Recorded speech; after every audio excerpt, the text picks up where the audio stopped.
श्री गणेशाय नमः।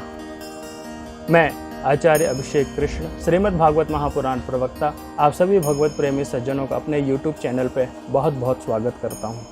भगवत प्रेमी सज्जनों, पवित्रता किसे कहते हैं? जल से, साबुन से ही अपने आप को स्वच्छ करना, क्या यह पवित्रता कहलाती? आइए चर्चा करते हैं। एक समय की बात है कि एक सन्यासी रहते थे और वह सन्यासी अपने नियम के इतने पक्के थे कि अपना हर कार्य नियम पूर्वक करते थे। उन्हीं के आश्रम में अपने रहते थे और उन्हीं के आश्रम के सामने भगवत प्रेमी सज्जनों एक वैश्या भी रहती थी। हालात की मजबूरियों ने उसे वैश्या बनने पर मजबूर कर दिया था।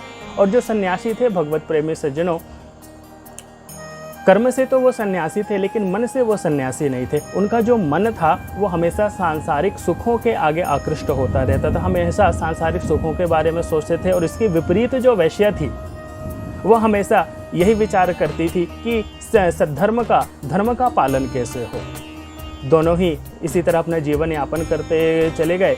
कब समय व्यतीत हुआ पता ही नहीं चला। अंतिम समय आया भगवत प्रेमी सज्जनों और दोनों की संजोग देखिए कि दोनों की एक साथ मृत्यु हुई। मृत्यु के पश्चात जो सन्यासी थे उनके शरीर को बहुत ही राजकीय सम्मान के साथ उनका अंतिम विदाई दी गई उनको। और इसके विपरीत जो वैश्य थी भगवत प्रेमी सज्जनों, उसके पार्थिव शरीर को ऐसे ही फेंक दिया गया, जो आगे चल करके कुत्तों का भोजन बना।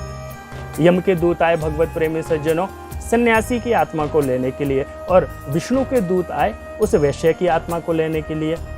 और जब उन्होंने सन्यासी ने जब यह देखा तो उसे लगने लगा कि यह तो अधर्म है, मेरे साथ अन्याय हो रहा है। तुरंत उसने प्रश्न किया विष्णु दूतों से कि मैंने आजीवन नियम संयम का पालन किया, खूब पूजा पाठ किया, और मुझे उसका फल यह मिल रहा है कि मुझे यमलोक पहुंचाया जा रहा है।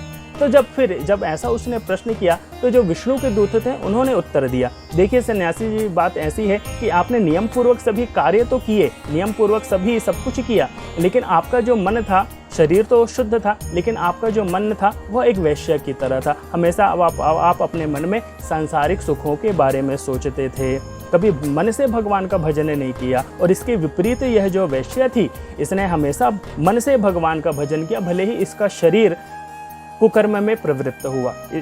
और उसका फल क्या हुआ? उसका फल ये हुआ कि आपका जो तन था उसे राजकीय सम्मान मिला, लेकिन मन यम के दूत लेके जा रहे हैं आपका। और इसका जो शरीर था उसने कुकर्म किया तो उसे फेंक दिया गया, जो कुत्तों का भोजन बना। लेकिन इसका मन पवित्र था, इसीलिए हम इसे लेने आए।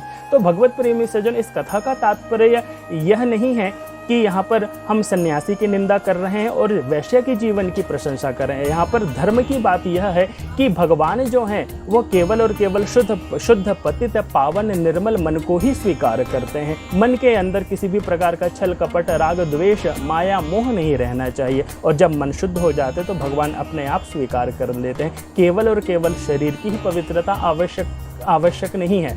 शास्त्रों में भी कहा है, एक भक्त है वो कहता है कि दत्तम मनम यदुपते कृपया ग्रहण की है। प्रभु आपके पास केवल और केवल मन की कमी है, इसलिए मैं मन अपना आपको न्यौछावर कर रहा हूँ। और भगवत प्रेमी सज्जनों, मैं तो यह कहता हूँ कि अगर भगवान आपसे प्रसन्न हो जाए और आपको कुछ वर मांगने के लिए कहे तो आप उनसे केवल और केवल एक शुद्ध पवित्र पावन मन की ही आकांक्षा रखिए। जय श्री कृष्ण।